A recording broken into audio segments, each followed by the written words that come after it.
I'm Susie Lee. I'm the Director of Nonprofit Strategy and Engagement at Forefront. Forefront and the Association of Consultants to Nonprofits launched this program really soon after the pandemic started. It's gone at different intervals, kind of depending on folks' appetite and need to answer questions. Of course, in the beginning, it was like all COVID all the time.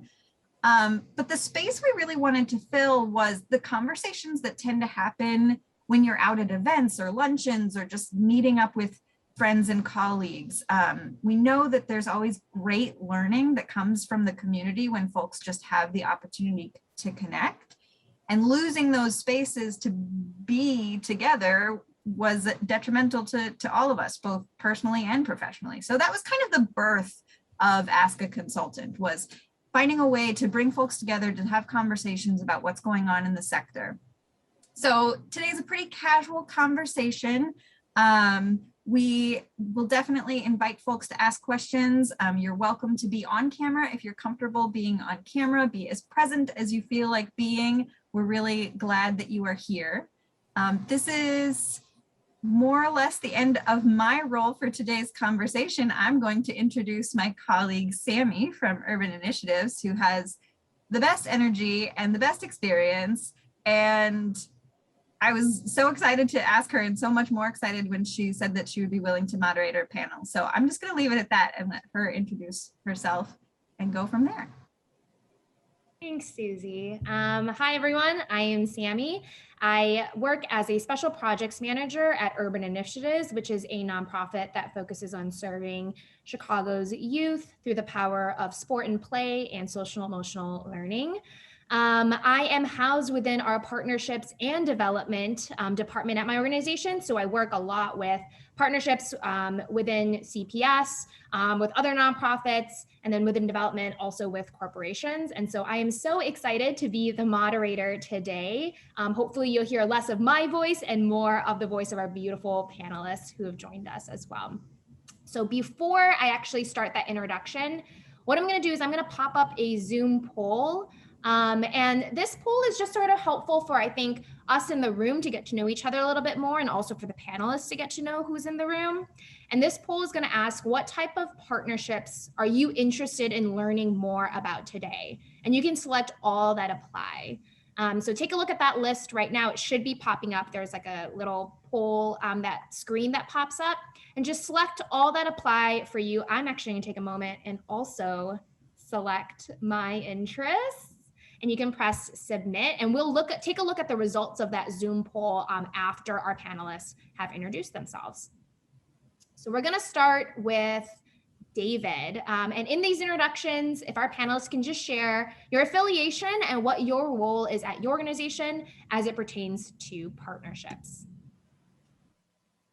Thanks, Sammy. It's good to be with everybody today. I'm David Dow of Schooley Mitchell. We are one of North America's oldest and largest cost reduction consultancies. And what that means is we help our clients to reduce expenses. And in the case of nonprofits, that's helping you to find more mission dollars, more program service dollars without having to write a grant or host an event or manage a campaign. My role is I am the principal in my particular office.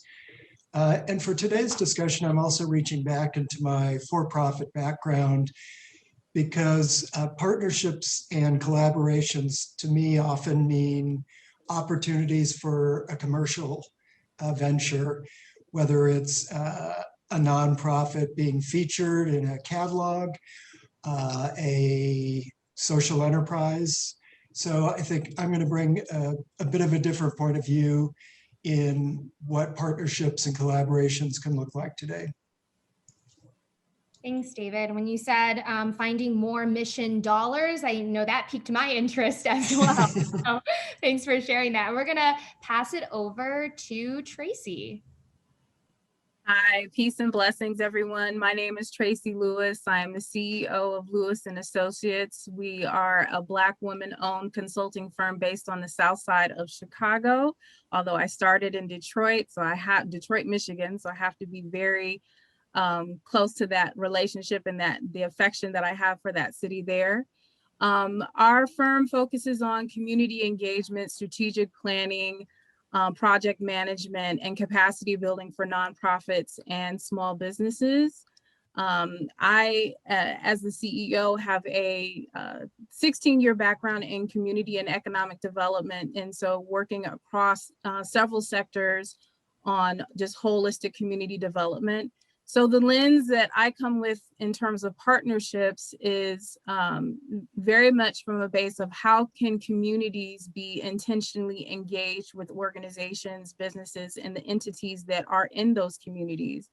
And then also just being from the space of the shifts in our social justice environment, right? So how can we employ all of those lessons that are becoming so prevalent in our market in terms of diversity, equity, and inclusion, and how that, partnerships can be a vehicle to build trust in community, and are very essential when it comes to broadening the reach and reaching the communities that need the help the most. Thanks, Tracy. I really appreciate your love for Detroit as a U of M alum as well. So go Blue. And thank you for just sort of your perspective on just a hyper focus on community, I think is really important in this discussion. I'm going to pass it over to Sarah. Hello, everybody. My name's Sarah Hogan. I am principal and co-founder at Barefoot PR based in Denver. We are a purpose-driven public relations and CSR, corporate social responsibility firm. We actually work across 3 sectors, so corporate, nonprofit, and government. And I have a specialty in actually building corporate nonprofit partnerships or helping to tell the story of those partnerships.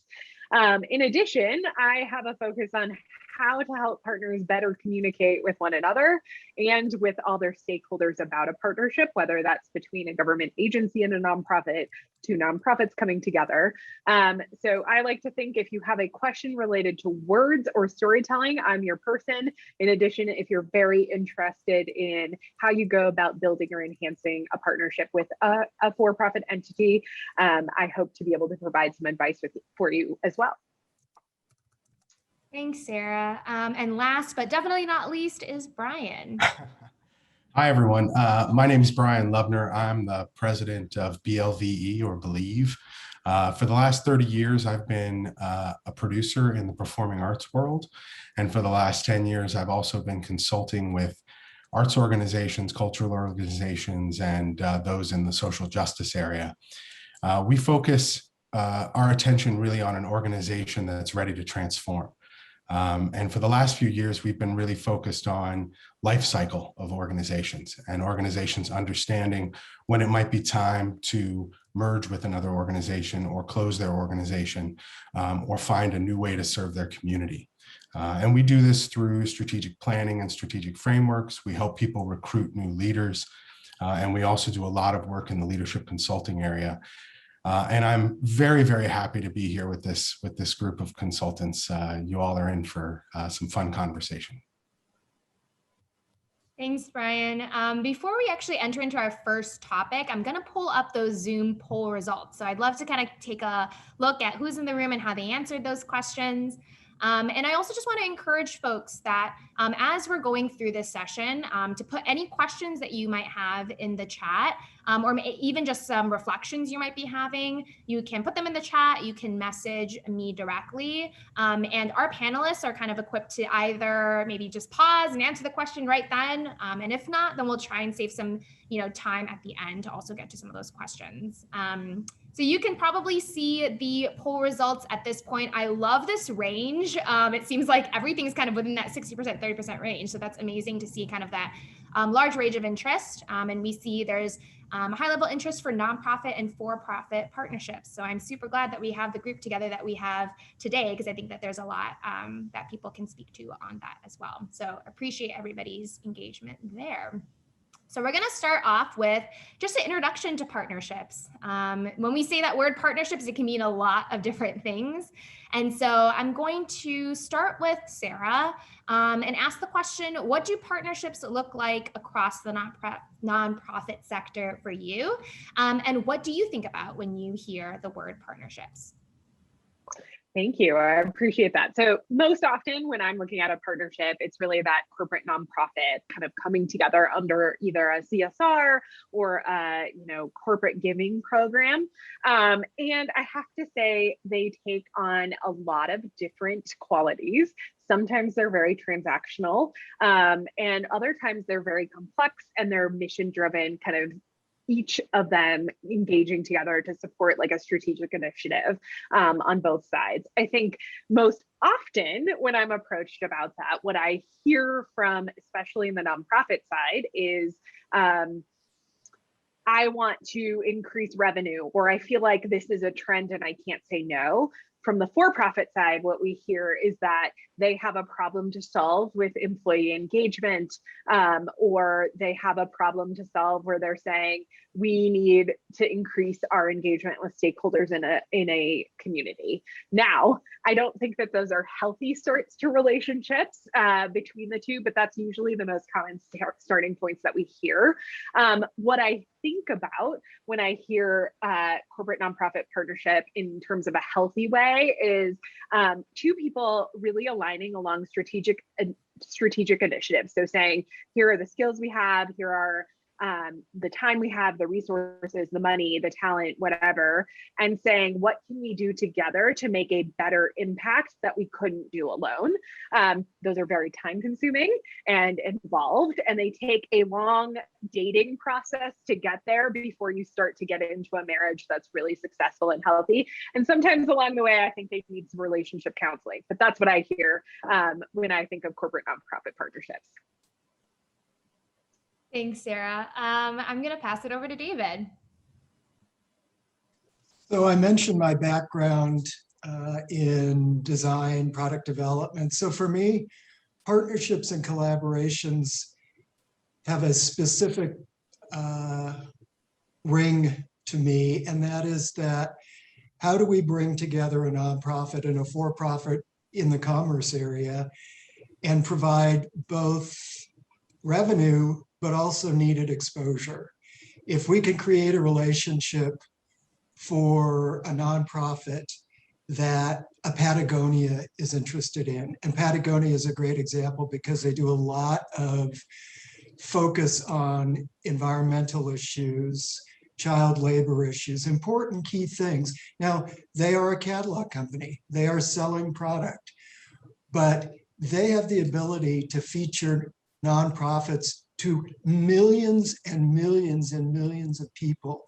That sort of exposure is such a huge opportunity. In my past life, I created with my partner the first national catalog targeting the gay and lesbian market. That's back when we didn't have as many letters in the alphabet describing our community, but you get the point. And in every catalog, we went from mailing 150,000 to 12 million when we sold it. So a small company, but still 12 million catalogs. And in every issue, we reserve 2 to 3 pages for about 6 to maybe 9 nonprofit organizations. And personally, I have a real problem with a % of net profit, because what does net profit mean? And that's not very transparent. So we chose to give a specific dollar amount from the sale of every product to that nonprofit, but also we committed valuable real estate for that nonprofit to tell their story. And over the course of our existence, we were able to provide hundreds of thousands of dollars to nonprofits, but also that exposure. So, you know, those to me are partnerships that are sort of out of the box or sort of different than you're going to hear today from our groups. You know, what do nonprofits look like across the sector? You're about to hear a bunch of points of view. And I think that the more innovative and creative we are in creating relationships, particularly where there's an opportunity for revenue exposure, that should be one of the development tools people think about. Thanks, David. I know for me personally, like when I think of the word partnerships, that's not where my mind goes. And so I really appreciate your perspective on bringing that up and how those opportunities can be mutually beneficial, right, for both groups. I'm going to pass it off to Brian. So what do partnerships look like across the nonprofit sector? And what do you think when you hear the word partnerships? I think of a couple of phrases. One is potential. I think partnerships are all about potential. And I think the other side I think about is service to community. And I think that good partnerships help serve communities better. And in my sort of world of partnerships, we're talking about nonprofits and nonprofits, coming together, either in a merger or even in an asset acquisition, or even just a holistic, non-organizational partnership. And in those kinds of partnerships, I always look to what is the benefit to the community that's being served, right? How can you multiply your effect on the community by partnering with another nonprofit? And that's sort of what sticks out for me. And so partnerships can look like back-end partnerships. They can be, operational partnerships, administrative partnerships, things like that. They can be full mergers of operations. They can be full mergers of organizations where each organization keeps their distinct personality. There's all kinds of models out there to find ways to serve your community better. Thanks, Brian. Tracy, we'd love to hear from you.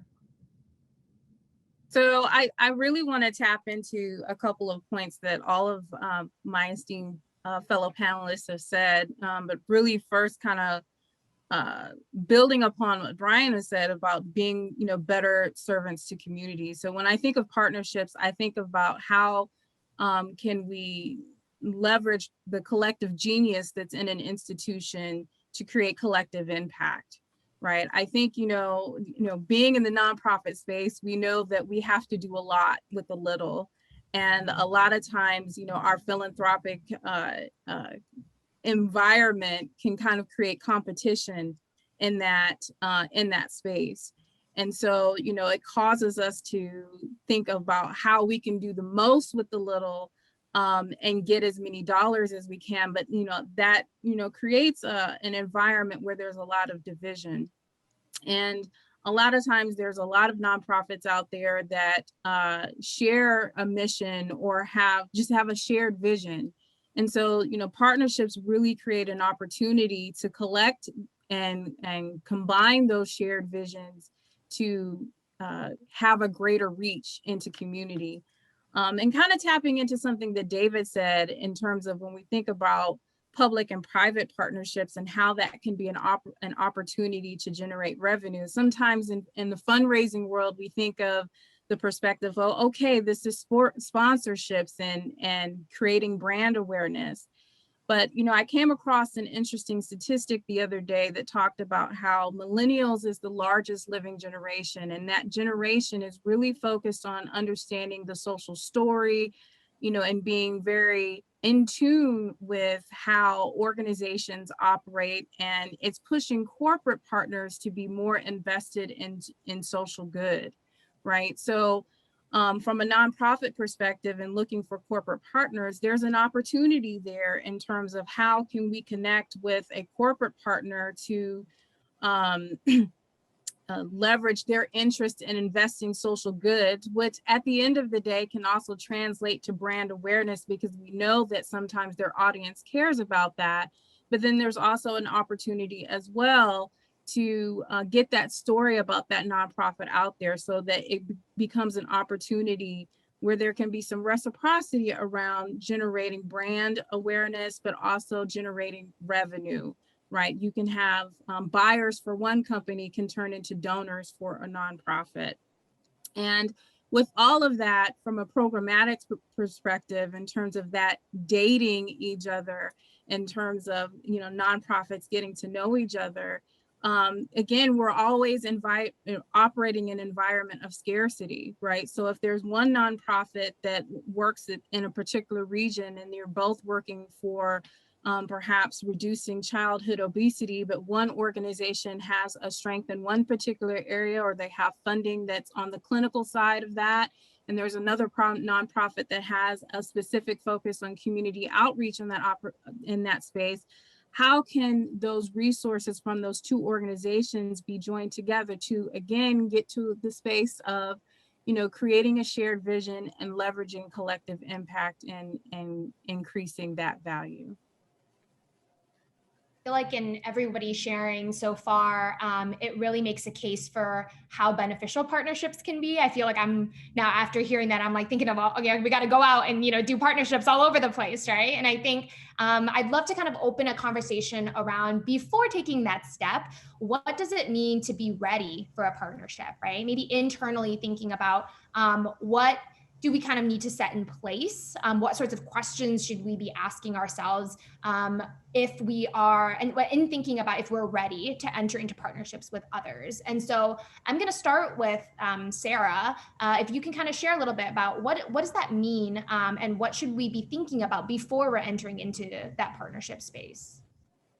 I appreciate that question so much, because it really starts with you and your organization. I think really doing a deep dive and being sure about your values, your mission, your strategic initiative, strategic plan, and centering around that. Another piece I think that gets missed is the question around how would a partnership impact those we serve in our community? I think that gets so overlooked in terms of aligning with a strategic partner or another nonprofit and really centering around the community you serve. Let's be frank here, there are some partnerships where that probably has never come into play. And if you went back to, an individual who was receiving programming or benefiting from that and asked them what they felt about this corporate partner, they'd be like, why do I care? How does this matter to me? Or frankly, they're really offensive because they have practices that aren't great. And so I think that is always the best and first place to start. Unfortunately, I think in my case, what ends up being a driver is sort of looking at corporations as this funding source. And I just want to sort of set the record straight here that when we think about corporate social responsibility and companies that have these sort of advanced, more built out initiatives, CSR is systems change. It is part of addressing a root cause of a social issue. Now, you can argue if corporations are doing that well or if they have a lot more to do, but I think you could also flip that back and say, are nonprofits doing that well? And is there something else we can change about ourselves? But I think when you go into a partnership with that lens and approaching a corporation and saying, listen, they're trying to address some sort of root cause that matters to them in their business, whether it's a supply chain issue or it's a wage or workforce issue, they're trying to address the root cause in some way that they can through this initiative that they're doing. I think that root cause needs to align with something that you offer that they can't do without you, whether that's access to kind of information or learning or, the way that you have community partnerships, and really sort of settling there before you go in and start saying, what does this partnership look like? And if you can sort of get on the same page and look at kind of like, what are the issues you care about and what are the problems you're solving for as a nonprofit, and then look at a handful of corporate partners and do some listening and research to say, what is the root cause that really matters to them? I think that's a really interesting way to start a conversation with an organization versus going in and saying, what is your, funding program for a nonprofit? I think it can really serve a rich and unique partnership that can last a long time. And at the end of the day, really move the needle on something. I'll toss it maybe over to Brian. I think Brian had some stuff to add. Yes, absolutely do have things to add. I think that all resonates with me, very much. I think it's no different in the nonprofit partnership world. You really have to find a level of alignment, but that level of alignment doesn't always have to be community centric or mission centric. Quite frankly, it can be a need that the two organizations have that they can meet together, and so but you do have to find some level of alignment and be prepared for that process to go through. David or Tracy, do you have anything else to add? Yeah, I'd love to chime in just to emphasize what Sarah said and a number of different things that Sarah said, but being able to communicate your mission, tell the story to a corporate board or to a governmental organization or an e-commerce company. Is your mission clear? And can you tell the story quickly? And by quickly, I mean somebody who may not be passionately committed to your mission, but they're interested. And so can you get that message across? And I guess for me, fundamentally, a partnership is a relationship. And have we all been in relationships where it's been all about the other person? You know, what the other person wants to eat or what the other person wants to do or what the other person's favorite thing, that gets old kind of fast and it doesn't really make for a great relationship. So part of, I think, getting ready to have a good collaboration or partnership is self-reflection. What can we do to be a good partner? What can we give? How can we make that partner successful in what they're doing? And again, on the commercial side, you know, nonprofits should realize that your missions are a huge asset. And as Tracy was saying, increasingly people want the money they spend on products and services to be meaningful in some way. They want to know, as Tracy said, the full story. They want to know that there's some purpose, that I'm buying a product that is produced by a women's collective that is employing all the women in a particular village, or, you know, some point rather than just buying something. And there are so many fantastic missions out there that if you can tell your story well, there are opportunities from a commercial side to get that real estate online or in print or in a store to tell the story, but also to create a new source of revenue. And there's a trend with a lot of nonprofits to looking at social enterprises and creating them to help create sustainable resources and income aside from all the traditional ones. And just a quick plug for Sarah, if you don't tell your story well and succinctly, you have an expert that helps do that sort of thing. And it's important. You need to get your message across clearly for so many reasons.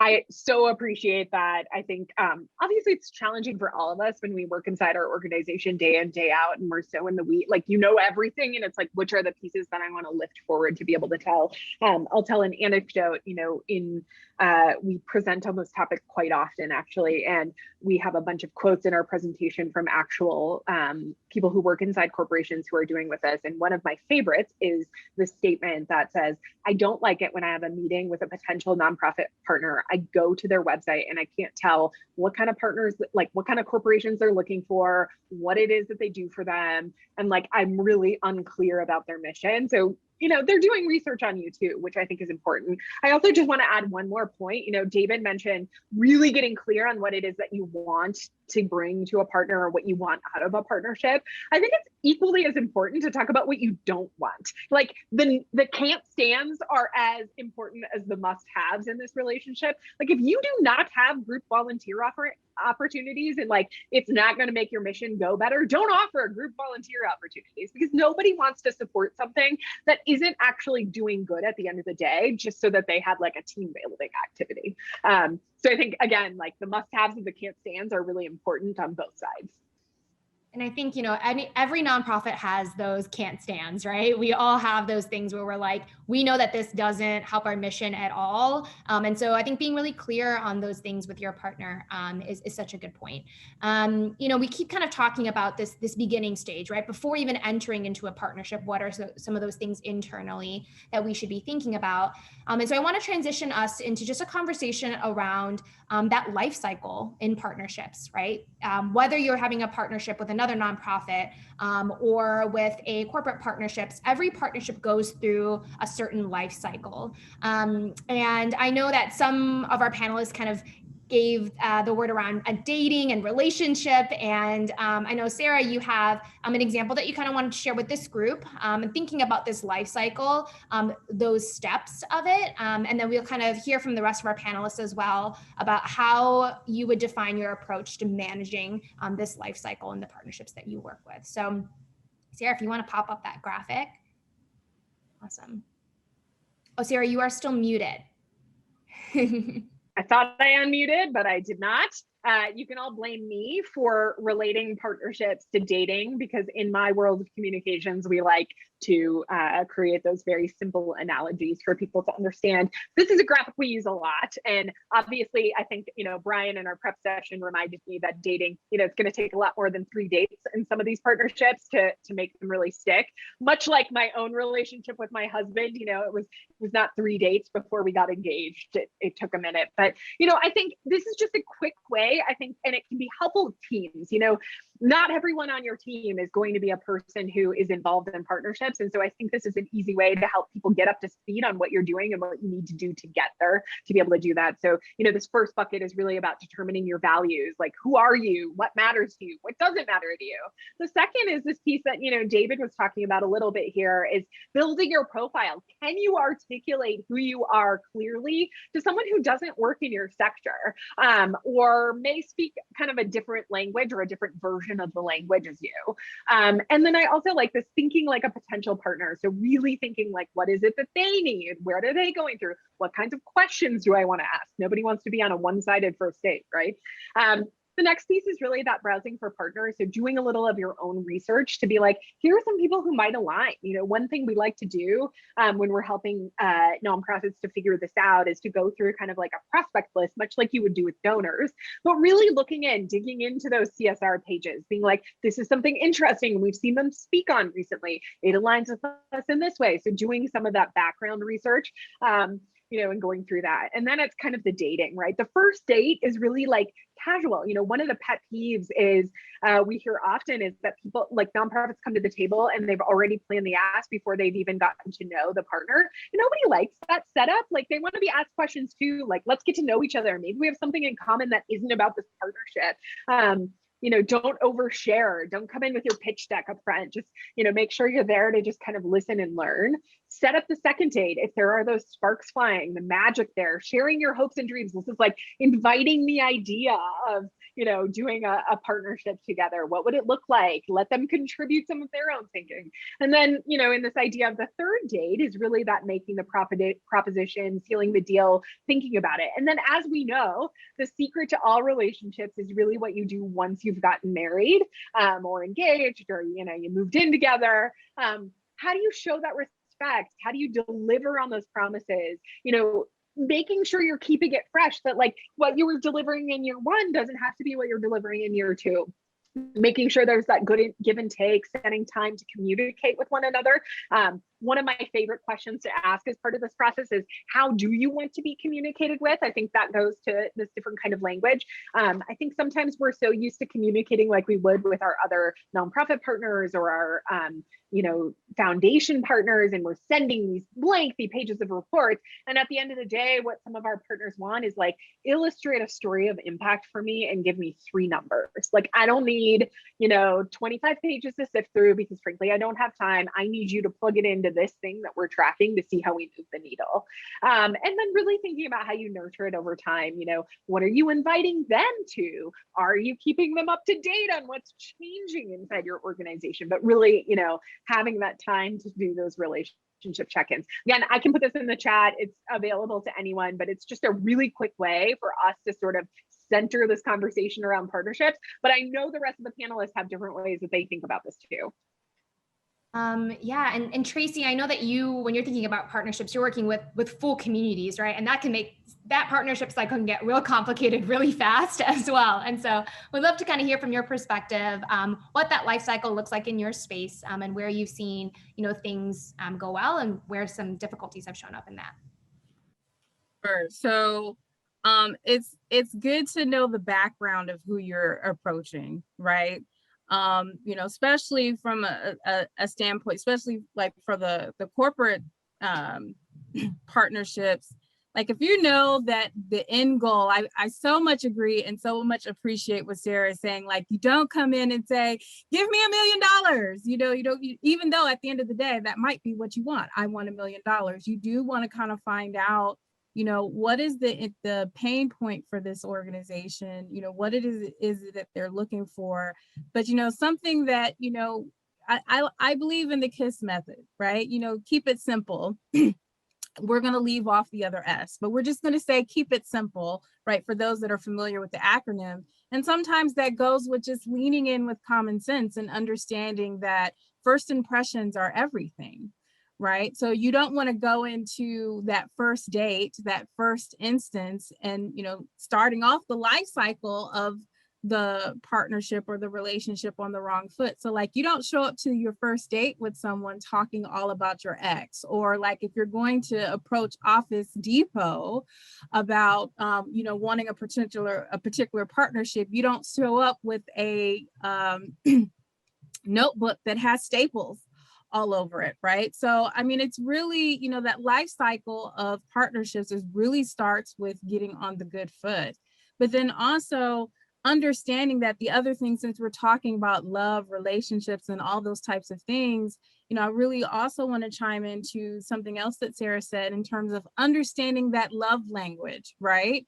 Understanding what are the things that, that partner is going to particularly need. Maybe it is, giving some type of gift, or, popping in on that partner, they want that type of thing, or maybe it is, they want that, very detailed report. So, understanding, the wants and the needs on both ends and managing that. The other thing that I think is important about the life cycle as well is ego and managing your own ego, understanding what your fault and flaws are, because if you don't do that, that can be something that can really shorten the life cycle of that partnership. And not being afraid to have those conversations when something isn't working well. That doesn't mean that we're going to have a deficit mindset, and that we should default to deficit mindset and think, okay, this is falling apart. But then, really, leaning in on those other things we've talked about in terms of communicating with that partner. And this is exceptionally important, communicating with that partner, but also asking questions. And this is exceptionally important when it comes to community, because I think a lot of times in community, we're operating from a space where it can be kind of speculative until we think that we know what something is wanted or something is needed. But we don't actually ask the question, right? So that can really be something that can shorten the life cycle of a partnership if we don't do that, especially when it comes to community and building trust. That's the other really key element in terms of partnerships as well, and managing that life cycle well. But when those things break down, we also have to recognize when those things break down. And I think Brian has some really good insight in terms of like how you can step away from a partnership gracefully and not pour ethanol on the bridge, because you never know when you may have to go back, cross that bridge again. I will jump in and first I want to answer, there's a question in the chat, which I think is valuable, which is, someone has asked about prioritizing corporate sponsorships when you're in a small organization. And I think it's true of any kind of partnerships, like trying to find the space and time to make meaningful partnerships.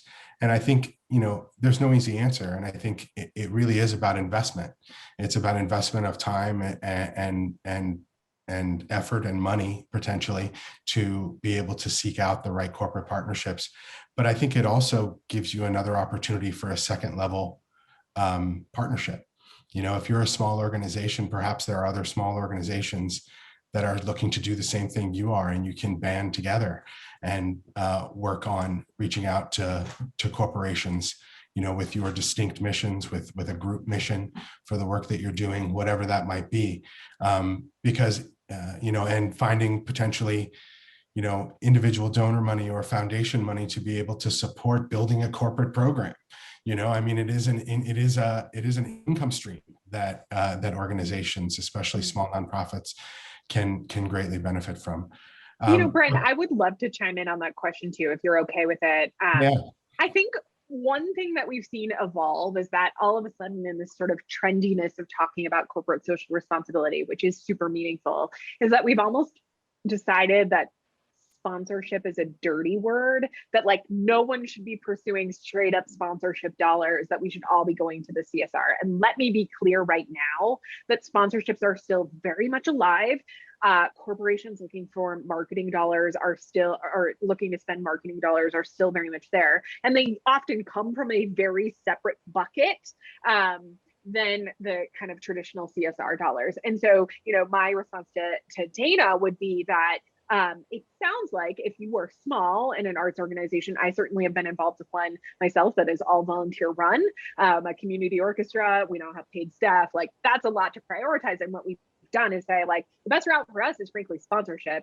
And if we want to do something bigger and better, we know we're going to have to approach a big partner who has the resources to manage it. And we can sort of be a feeder or a collaborator in that rather than trying to, move it ourselves. So, in this case, community orchestra, we've partnered with sort of the professional orchestra to do stuff and sort of create this collaboration. They have resources to dedicate to that where our volunteers didn't. So sponsorship is certainly on the table. I would say consider that as part of your strategy overall. And let's not confuse the terms, because if you do go in asking for a CSR money, know that that's a different pot and it's going to be evaluated differently, when really what you want is like someone to put, to promote, to be able to put a sponsor or give them tickets, those kind of more transactional benefits.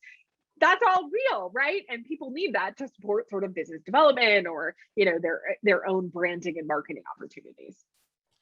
I just want to jump back in on what Tracy had said earlier, though, to sort of bring us back around to the end of this life cycle conversation, which is that, there are times when it is appropriate to walk away from a partnership.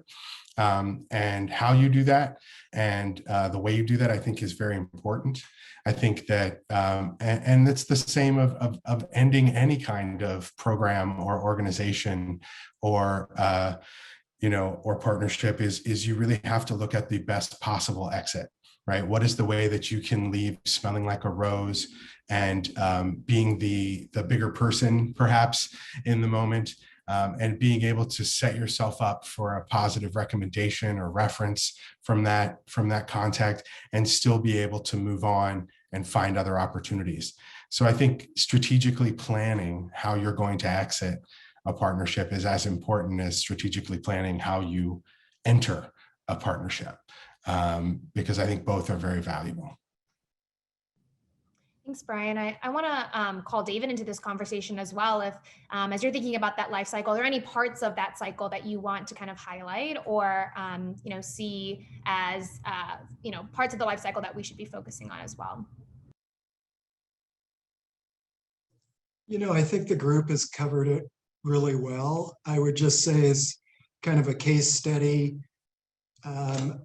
we've taken YWCA McLean County through a project. Their previous CEO was really tired of getting government funding that never came through and grants that got stuck and all that. So he determined that he wanted the organization to create a social enterprise. And he approached us, my partner and I, and said,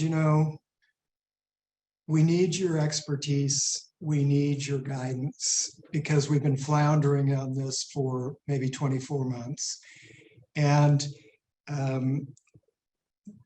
he went on to a different position, but the current CEO decided she was going to continue this.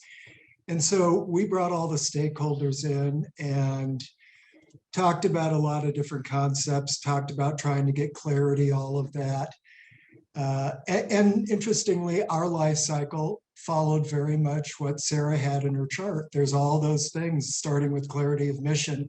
This particular project was to support Labyrinth, which is YW's project for formerly incarcerated women in McLean County to help them re-engage and re-emerge into their community.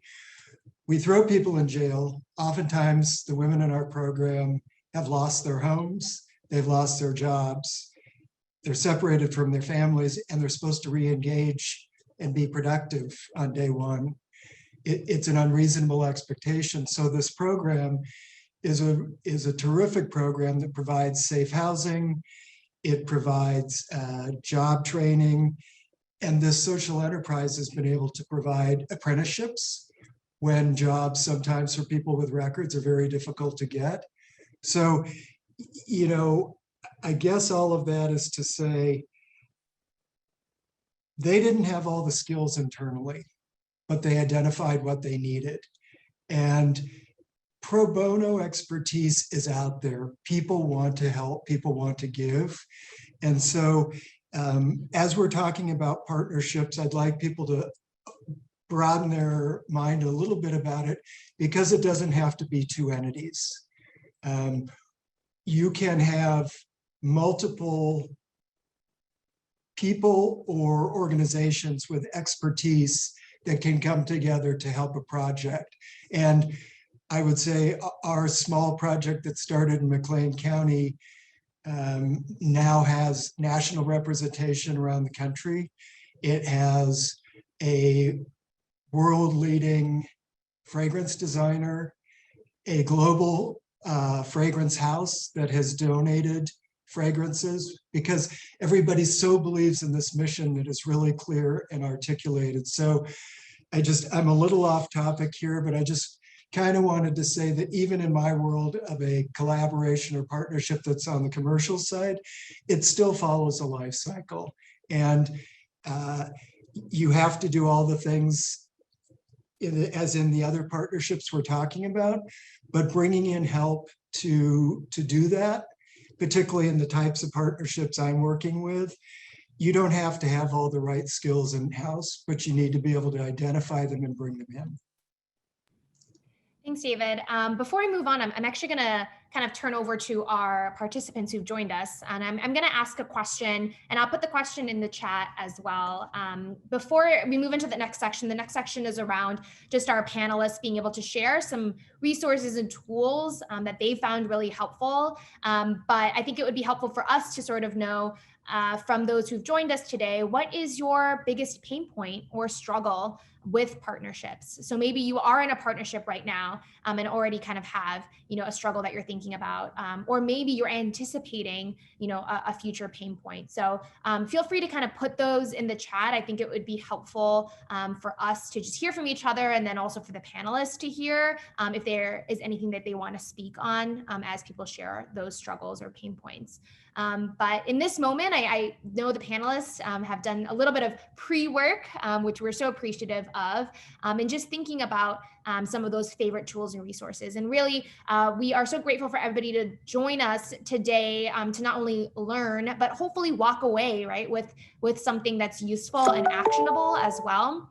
And so I'm gonna start with Brian, actually, if you want to kind of share your resource and tool, and then we'll kind of go through all of our panelists to sort of share some of those things as people are responding in the chat. So my tool is actually a toolkit that's was through a study that was done a number of years ago called the Chicago Merger Study. And what I found is that this toolkit, this guide, if you will, about how to think about your organization has pretty deep value, whether you're looking at merging or looking at a deep partnership, or really even just looking at ways to partner better with your community. But it really puts the organization through its paces in really thinking about the critical issues that your organization might have that could be solved or enhanced by a partnership. So I put the link in the chat. There's a lot of information there. I've linked to the page that has the toolkit, and I find that to be the most valuable sort of part of the information. Thanks for sharing, Brian. I love a good kind of path graphic, as I know we already shared it with the dating life cycle, and so I appreciate that visual. I'm going to pass it over to Tracy to share any resources or even just things that you kind of want our audience to walk away with. Sure. So Council of Nonprofits is one of my favorite websites when it comes to just, seeking out a variety of resources and, finding, toolkits, blogs, announcements, advocacy, and all of those types of things. So in a moment here, I'm going to put a link in the chat. The thing that I really just want to impress upon the audience here is just the importance of diversity, equity, and inclusion when it comes to thinking about partnerships, and how the shifts in our social environment are adding more attention to that. Like I know that the MacArthur Foundation has made a pretty steadfast commitment and really acknowledged that the limited amount of funding that they have invested into Black and Brown communities. I have several clients that have recently gotten MacArthur grants, so I know that there is a shift in the atmosphere with respect to that. But then, nobody, I think COVID-19 has become kind of a dirty word. Just in our daily conversations, but COVID-19 has really adversely impacted communities of color and has put and communities of color, but all communities, right? And so, we a lot of times think about diversity, equity, and inclusion from the standpoint of just racial demographics, but there's just a whole level of diversity and equity and inclusion and frames for that. We have diversity, equity, inclusion when it comes to gender identification. We have diversity, equity, and inclusion types of perspectives when it comes to ageism and all those other types of things, right? So when we think about partnerships, how can we be very intentional of getting into these partnerships with an equity lens? Right? So how is that equity lens going to be a point of leverage? And then also acknowledging where there's a disconnect with that. So the link that I'm going to put in the chat is just referencing how to be very mindful and how that's a part of your organizational development as well. We're talking about combining resources and getting ready for partnerships, and DEI should be a very instrumental part of that when it comes to evaluating your mission and work. Thank you, Tracy. I know I'm kind of like popping all these tabs open now to look through after this call. And so I appreciate everybody kind of putting those in the chat. I'll pass it over to Sarah. Thank you. Well, this is one of my favorite topics because I have a brain for research. So one of my favorite things is sitting down and reading really, really long research-based things on my iPad at night. But one thing I think that could be helpful that sort of points to a trend is we're seeing a lot of corporations really root their CSR programs in employee engagement, employee volunteerism, going as far as looking to employees to say, how do you want to invest in an idea and move it forward? There's obviously lots of skills-based volunteering that's popping up. There is an organization based here in Colorado called Be Civic, which is a group of corporate members who are all engaged in the practice and the principles of CSR. They range from teeny tiny companies to really, really large international corporations. Not too long ago, they created a Engaging Your Employees Best Practices from the Field guide, and it has samples of how corporations are doing this and really sort of leading with that forward. It is a tool that I like to share with my nonprofit partners because it gives you a clue into the thinking of corporations and how they're looking at using the talent they have inside their organizations on different layers to do something really good and really powerful. And I think that it gives you permission to break some of the traditional molds that have existed for a long time for volunteers, which is, come do the pantry or the painting project, and really thinking about kind of different ways to do that and engage in different levels. So if you want to think like a for-profit partner, I think that can be a really great resource to start and kind of hits on a trend.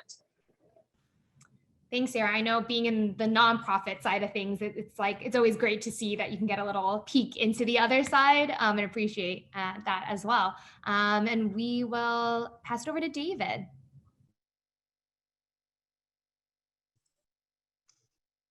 If people have not said what their pain point is, or have not included communication as a pain point, I would suggest that it is or could be. And for me, it goes back to partnerships, collaborations are a relationship. And they may be organizational relationships, but it's still about people. And, you know, I think a lightning bolt of the obvious that I'll share is that people want to do business with people that are likable.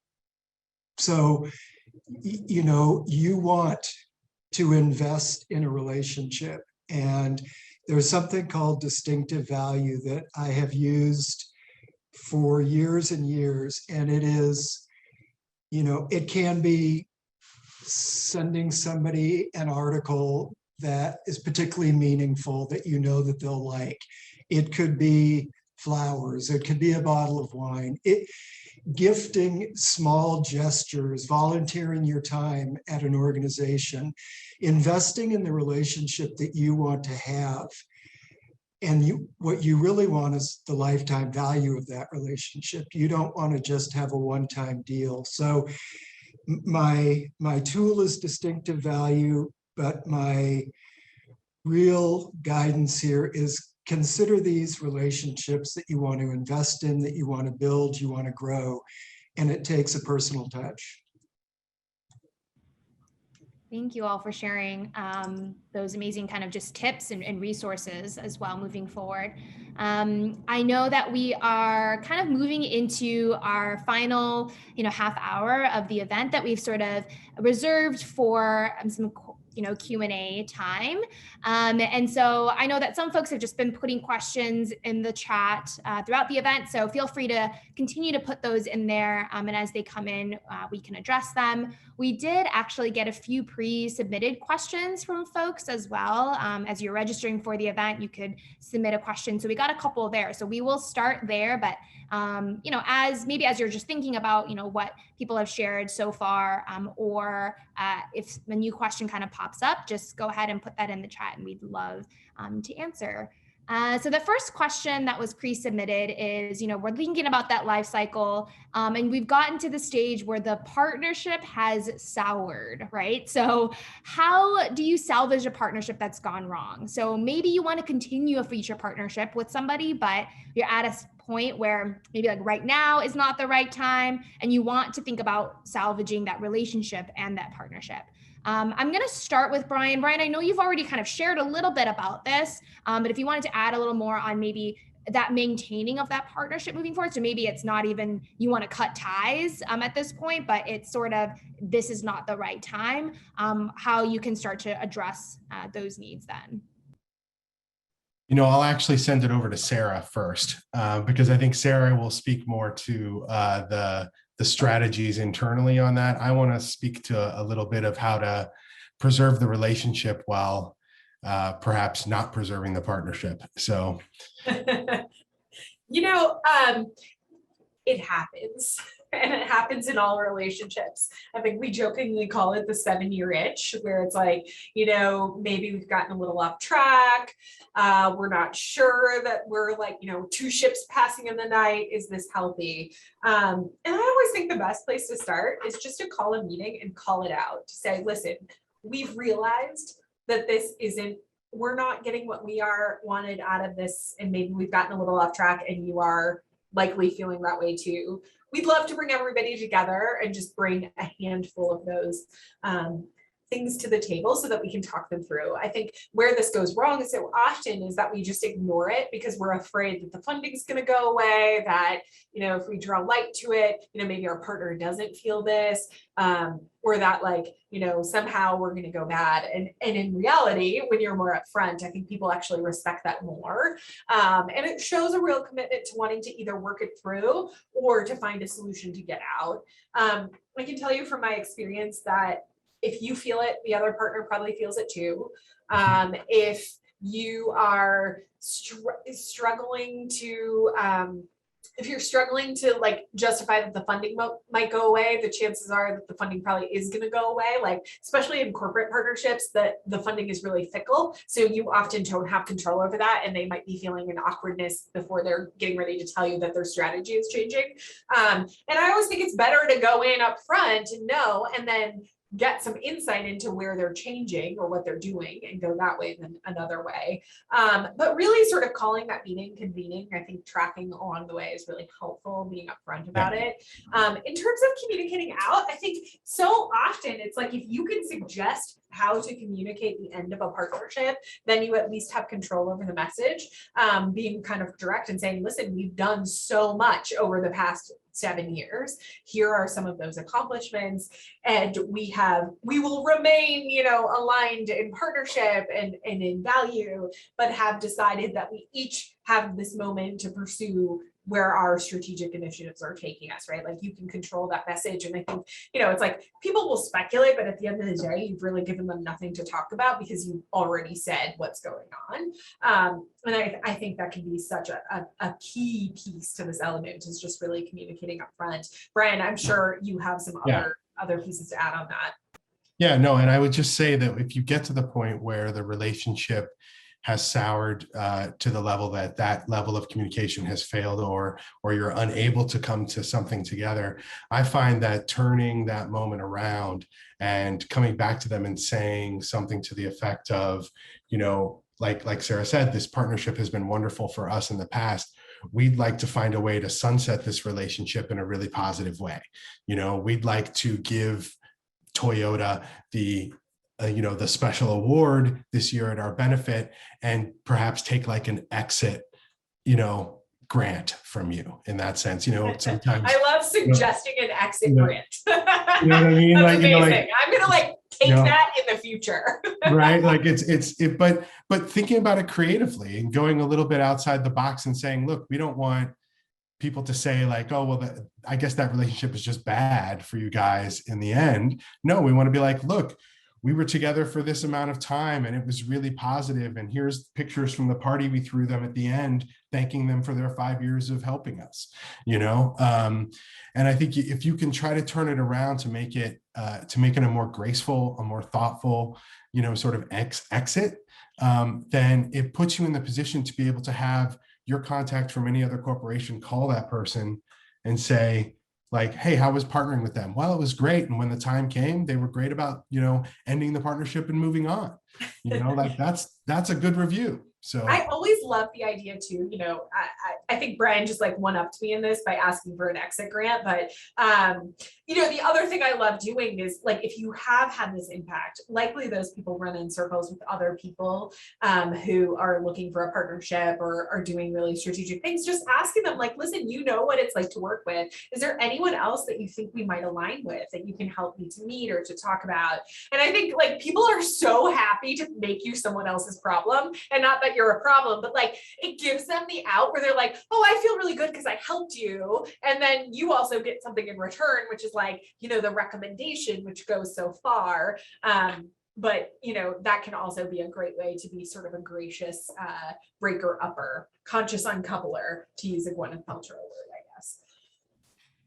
Such great ideas and just kind of positive spins, right, on things. And I think you guys both point to the aspect that just because something is ending doesn't mean that it has to be the most, negative and space, right? And there can be ways that you approach it with grace and in a positive manner as well.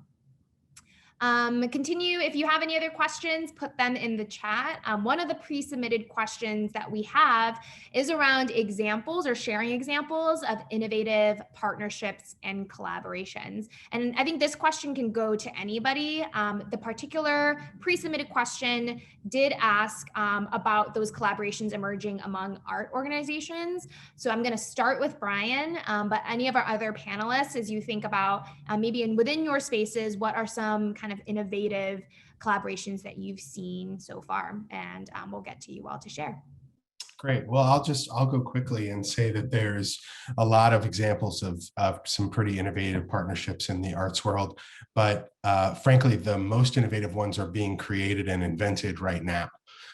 Because in the arts world, much of the arts world's been shut down entirely for 18 months. And so what's coming out of that is these very inventive and innovative ideas for long-term survival and long-term success of performing arts organizations, particularly that are coming out of COVID. But in the past, there's a few to look at. There was a number of really great arts incubators that have been around in the 90s, 2000s, and 2010s. ArtsBridge was one of them, where 15 theater companies and dance companies lived in an office with a centralized management team and were then able to utilize them as a fundraising associates and administrative associates. And then when they got to a certain level of success, they graduated out of the program and someone else came back in. You've had some back-end partnerships where multiple arts organizations have hired development teams or hired operations managers or managing directors to run the administration of all 2 or 3 organizations without an actual merger of the organization, but simply an agreement that they had. So there's a lot of innovative partnerships, and there's a lot of, the Chicago Reader did a huge article on it in 2010. I don't have the link in this moment, but maybe I'll try to send it out later, that sort of lists some of the ones that have been successful. So yeah, a lot of innovative stuff. Sarah, Tracy, or David, any innovation that you've seen that you'd love to highlight or just share? One, this is not necessarily new and it is arts related, but I have personally loved for a long time, is a partnership here in Colorado between an arts festival who is trying to make themselves relevant year round and financial institution who had a love and passion for the arts and also for education. They built a program where they bring in kids from schools around the city, and they do a whole program on like the value of arts, particularly fine arts, and how would you assess something's value or figure out, how much it's worth, or if it's an investment or just for enjoyment, that sort of thing. So they do education, and then at the arts festival, those students are given money to go as a group and buy a piece of art to then take back to their school's art kind of collection. And they select it based on, a set of values, what their school, like their fellow classmates might enjoy and whatever. They're really like taking ownership of that. What I love about that is it's really ingraining sort of that love and the value of arts in a way which can often feel really consumery. We sort of think of arts as like, I pay a ticket, I get it, I go, whatever. We don't think about the back end of how that goes. And so it's, helping to instill that, but it's also giving these kids so much pride and ownership in something that they bring back then to share with all their classmates and to really tell a story about. So that's one that I've loved for years. It's been going on for a long time here in Colorado. I'm sure it exists in other places across the country. The other one that I love reuse campaigns. I am the mom of a 6-year-old boy who is obsessed with Legos. Like I literally think most days they're up to my nose. And so, I acknowledge that I am spending a lot of money on Legos, and one day his love of Legos may not be that great. And so as a consumer of this company, maybe not always by choice, I want to know what they're doing. And so one program that they have is called WePlay, which is essentially you can package up Legos that your kiddo is no longer using. They will clean them, kind of sort them, put them together, and then donate them back to, a Boys and Girls Club or another one of their programmatic partners, which is really just like a nice feel-good piece, but it's also, diverting stuff from landfills, helping to give access to stuff that's really expensive for kids who don't always have access, hoping to contribute a little bit to sort of STEM programming that they then provide in those kind of clubs and after school programs. So I think that's a great, obviously not everybody's a Lego company, but I do think it's a really interesting example of how you can look at something that could be a negative and turn it into a positive through a partnership with a group of nonprofits. I also threw something in the chat, which is a link to some of the thinking that we've been seeing from arts organizations along the lines of innovative models. It's a Google Drive link, but everybody should be able to access it. So just something for reference for folks. got a small community example and then a global example as well. But I sit on the board of an organization called Point Forward, which promotes innovation in sound and music. And this past year, we decided to provide grants to a number of underserved musicians to create a unique piece. And in collaboration with the History Museum here, they provided a venue and space for the artists. In exchange, the artists also committed to provide workshops to children here in the community. That was just sort of different small community organizations working together to give back, which turned out to be a really nice thing for all of them. And then one of my favorite organizations is Aid to Artisans. They are a commercial organization that provides design, marketing, selling skills to artists around the world, and then provides venues here in the United States for those artists to sell their work. So artists in Kenya who are making mbenge out of telephone wire, or women in Kazakhstan who are doing felting, they help bring the women together, continue the tradition, and then find a marketplace for it. So it's providing, again, revenue and exposure. So I'll chime in real quickly with just, kind of similar along those lines, since we're talking in the space of the arts. And, what the thing that really makes my heart pitter patter, if you can't tell, is just community-based and community, relationships and leveraging that. So, a festival that I used to help facilitate here on the South Side, called Bronzeville Summer Nights, really used art to bring community together. And, it was seen as an arts festival, but from an economic development standpoint, it was also about increasing customer attraction for businesses along the corridor in that particular community. Right. And so, there was, again, finding those similar points of interest, right, and in terms of finding where to align. So artisans wanted to get out there and share their wares, share their talent. And, they had a very faithful following, and businesses needed to get more customers in their business to cross their, threshold, to learn more about their business. And the beautiful thing about that is that you had all of this activity. For those that are in Chicago and are familiar, along 47th Street, along King Drive, communities that, folks may not normally visit and really know about the assets that are in that community. And so it was really an opportunity for people to really learn and find out more about what was going on. And in that, we found, even though this was, an event series that takes place over the summer prior to COVID, it was an opportunity to establish new partnerships and new opportunities. It created such a vibe and such just good energy that there was so much conversation about how to keep this going, right? So, finding things that, across sectors, across things that might not normally go together. There's the saying that opposites sometimes attract. Figure out how you can find those opposites to create something that's really magical. In that experience is one of, my favorite examples of innovative partnerships. Thank you. And, as we're kind of in the last, few moments of our time together, I'd love to sort of end around this idea of innovation. I think that, we are at a time where there's a big transitioning happening.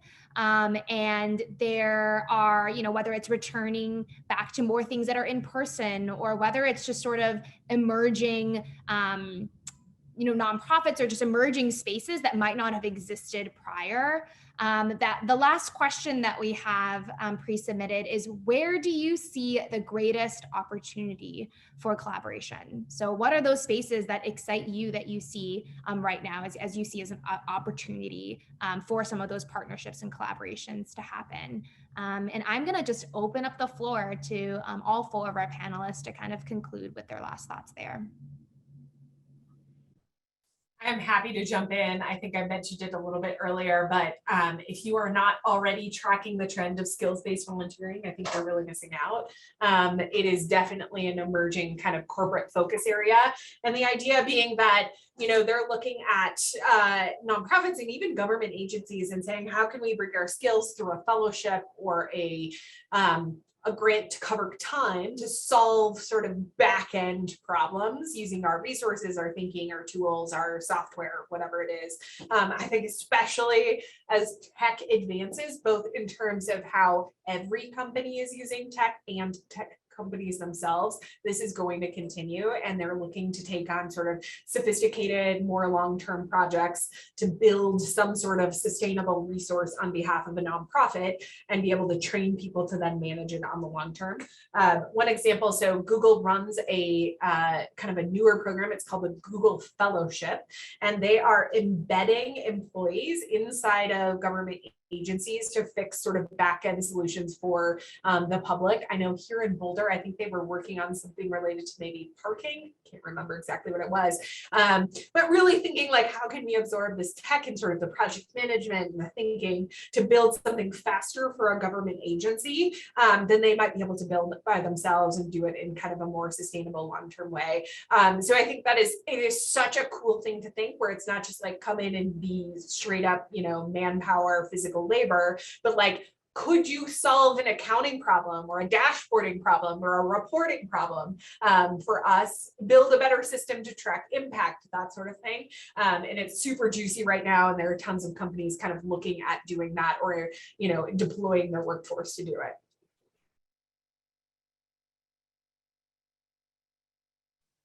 Yeah, and I want to build on that a little bit too, in that, volunteers don't want to just, come into the office and stuff envelopes and lick stamps. That is something when I do capacity building with some of my nonprofit clients around, diversifying your fundraising portfolio, is that, that pro bono support, there's dollars that can be attached to that, right? And so you have, there's an opportunity to build relationships with individuals that, want to, have their own personal impact in the community and do something meaningful with the special set of skills that they have. I know an organization out of New York, NY-PACE, that's like one of their primary models, where they work with small businesses and they, match them with, these big corporate firms that, maybe do that accounting, that back office, that type of, support. And, I always tell my nonprofit clients as well that, nonprofit is a business as well. So, don't shy away from those types of opportunities and garnering that support. I also have clients that, have had experience significant pitfalls when they don't have they're missing certain skills in their organization, and it creates deficits in other areas. So think about developing a relationship with those volunteers and making sure that you're treating them well. That's another form of partnership that shouldn't be ignored. I'll just jump in and first of all, yes, and to everything that everyone just said, especially to what Tracy just said about community. I'll say that for nonprofit organizations that have been affected by COVID, whether that's in the arts or in other areas, I think the next 3 to 5 years is a really seminal time in in all of your organizations. And I think that if you're not keeping your eyes wide open for potential partnerships, potential ways to change and shift the way you serve your community, and change and shift the way you fund your organization, then you're missing out. If you think everything is going to go back to normal, I'll be another person to tell you that that's just not true, that everything is changing and will continue to change. And that includes your funding streams, and that includes your donors, and that includes how your media landscape will respond to your work. So, I just encourage people to keep their eyes wide open and to be open to opportunity in this moment. I think along with what Brian just said goes, dare to think big. I had an executive director tell me recently that nonprofits just have to accept mediocrity because it's just all we can afford. And I was part disheartened and part furious because that just doesn't have to be the case.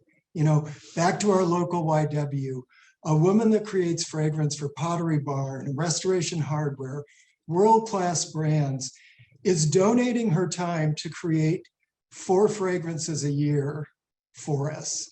That wasn't envelope stuffing, as Tracy said. It's somebody's real talent, and she's so passionate about the mission. And she's brought in these fragrance houses, and she's brought in a PhD candle scientist who knew there was such a thing. But if your mission is clear and people are passionate about it, you can accomplish big things, and you can bring in people to support you and help you to grow. So don't settle. Think big, and then figure out what you need to make it happen. Thank you so much to our 4 panelists. I also just want to thank everybody who joined us today. I know virtual meetings or presentations are hard, but I so appreciate just even this space that we can be in our homes and still learning from each other and being able to have discussions like this. So thank you so much for creating this space. I'm going to pass it over to Susie at Forefront, who will just give a few last closing remarks. Awesome. Thanks, Sammy. And thank you to all of our panelists. I'm going to echo what Sammy said and said that, we wish that we were in person, but this is the next best thing, to see some folks' faces and hear voices and bring it into our homes. So I'll thank you again for being here, both our panelists and our participants. I said in the beginning that part of why we created this program in partnership with the Association of Consultants to Nonprofits was to create a space for conversations. And of course, Forefront is doing that all the time. So relevant to a couple of things that came up in conversation today, I wanted to mention 2 programs that are coming up. And I'll post a link in the comments where you can get to the first one. There have been a lot of changes for nonprofits in both the state and the city of Chicago around ethics and lobbying laws. So we just wanted to give a big update to folks to make sure that they know what they can do and what limitations might exist. So that's coming up on July 28th at 10 a.m. And then the other one, another partnership that Forefront has is with the Philanthropy Club. And so we'll be hosting on August 3rd a conversation about Black philanthropy, the past, the present, and the potential. So that's a really exciting conversation that's coming up, and we'll build on a little bit about what we talked about today. So with that, I want to say, I hope that today's program was informative to all of you. I hope you felt a little bit more connected to folks that are working on the same work that you're working on. And I want to wish everyone an excellent day and give you 5 whole minutes back in your schedule. Thanks so much. Thanks, everyone. Thanks, Sammy, for facilitating. Of course. Bye, everybody.